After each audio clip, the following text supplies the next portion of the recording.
শুভেন্দু অধিকারীর ব্যক্তিগত সহকারী চন্দ্রনাথ রথের হত্যাকাণ্ড নিয়ে সবশেষ পরিস্থিতি জানাতে আমাদের সঙ্গে যুক্ত হচ্ছেন দীপক দেবনাথ।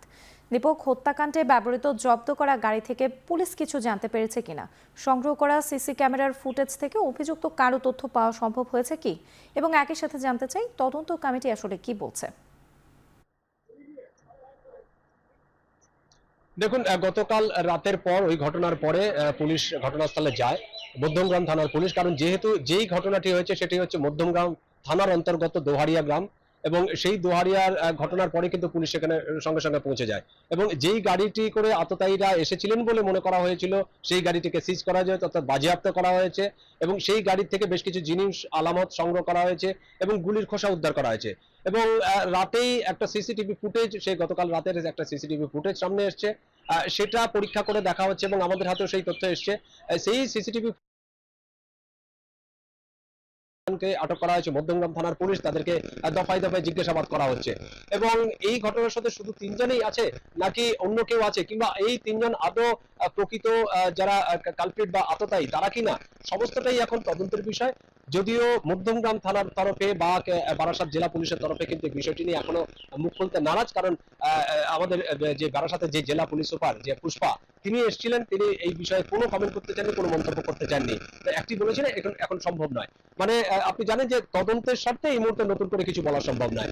এবং যেই সিসিটিভি ফুটেজ আছে, সেই সিসিটিভি ফুটেজ দেখে পুলিশ কিন্তু এখনো বিভিন্ন জায়গায় অভিযান চালাচ্ছে, মধ্যমগ্রাম সহ বারাসাত সহ এই জেলার বেশ কিছু জায়গা এবং সীমান্তবর্তী জায়গাগুলোতেও কিন্তু একটা অভিযান চলছে, যাতে এই সীমান্ত অতিক্রম করে ভারতের অন্য কোনো রাজ্যে যাতে তারা পালিয়ে না যেতে পারে বা গা ঢাকা না দিতে পারে। এবং এরপরে কিন্তু রাজ্য জুড়ে একটা চাঞ্চল্য সৃষ্টি হয়েছে।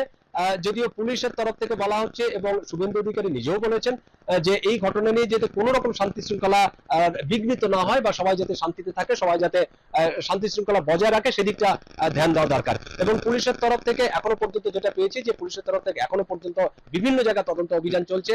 এবং তাদের কাজই হচ্ছে, তাদের মূল লক্ষ্যই হচ্ছে কিন্তু যে আততায়ীরা, সেই আততায়ীকে ধরা এবং আইনের প্রক্রিয়ায় তাদের বিচার করা। এবং গতকাল যখন আমরা দেখেছিলাম যে রাজ্য পুলিশের যে ডিজি যিনি এসেছিলেন সিদ্ধানাথ গুপ্তা, তিনি পরিষ্কার বলে দিয়েছেন যে এক্ষুনি তদন্ত চলছে, তদন্তের সাথে কিছু বলার।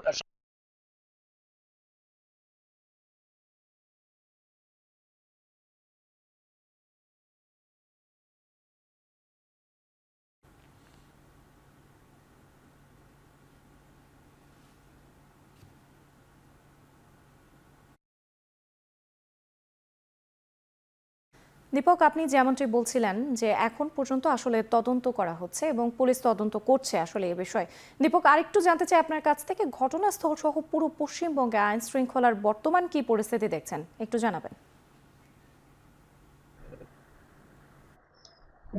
দেখুন, আজ গতকালের পর আমরা দেখেছি যে যেই ঘটনাটি হয়েছে, সেই হাসপাতালে যেখানে মৃত বলে ঘোষণা করা হয়েছে, সেই হাসপাতালের সামনে বিজেপির কর্মী সমর্থকরা ছিল, একটা উত্তেজনা ছড়িয়ে পড়েছিল। মধ্যমগ্রামের দোহারিয়া যেখানে ঘটনা হয়েছে, সেই ঘটনাস্থলেও কিন্তু একটা উত্তেজনা ছড়িয়ে পড়েছে। এবং আজকে আমরা সকালবেলা দেখতে পাচ্ছি যে মুর্শিদাবাদ, মেদিনীপুর, হুগলি সহ একাধিক জায়গায় বিজেপির কর্মী সমর্থকরা তারা কিন্তু সড়ক অবরোধ করেছে। তাদের দাবি হচ্ছে এই ঘটনায় যারা প্রকৃত দোষী তাদেরকে গ্রেপ্তার করা হোক, তাদেরকে বিচারের আওতায় আনা হোক। এই দাবি নিয়েই কিন্তু তারা আজকে বিভিন্ন জায়গায় সড়ক অবরোধ করেছেন। এবং ইতিমধ্যেই এটিও জানা গেছে যে শুভেন্দু অধিকারীর যারা খুব ঘনিষ্ঠ, এই যে চন্দ্রনাথ, এই চন্দ্রনাথ ঘনিষ্ঠ ছিলেন, পাশাপাশি তার যারা অন্য ঘনিষ্ঠ যারা ব্যক্তি আছে তাদের কিন্তু কেন্দ্রীয় একটা নিরাপত্তা বাড়ানো হয়েছে। কারণ পুলিশের তরফ থেকে বা আইন শৃঙ্খলা বাহিনীর তরফ থেকে মনে করা হচ্ছে যে চন্দ্রনাথের পাশাপাশি শুভেন্দু অধিকারীর যারা ঘনিষ্ঠ আছে তাদের উপর একটা হামলা হতে পারে, এই আশঙ্কা থেকে কিন্তু তাদের নিরাপত্তা বাড়ানো হয়েছে। এবং আজকে চন্দ্রনাথের এখানে পোস্টমর্টম হচ্ছে, ময়না তদন্ত হচ্ছে। এই ময়না তদন্তের পরে কিন্তু চন্দ্রনাথের যে লাশ, সেই ময়না তদন্তে নিয়ে যাওয়া হবে তার গ্রামের বাড়িতে, অর্থাৎ পূর্ব মেদিনীপুরে। এবং সেখানেও শুভেন্দু অধিকারী নিজে থাকবেন। তার মা ইতিমধ্যে জানিয়ে দিয়েছেন যে এই ঘটনায় যারা দোষী তাদের সর্বোচ্চ শাস্তি, অর্থাৎ যাবজ্জীবন কারাদণ্ড চাই।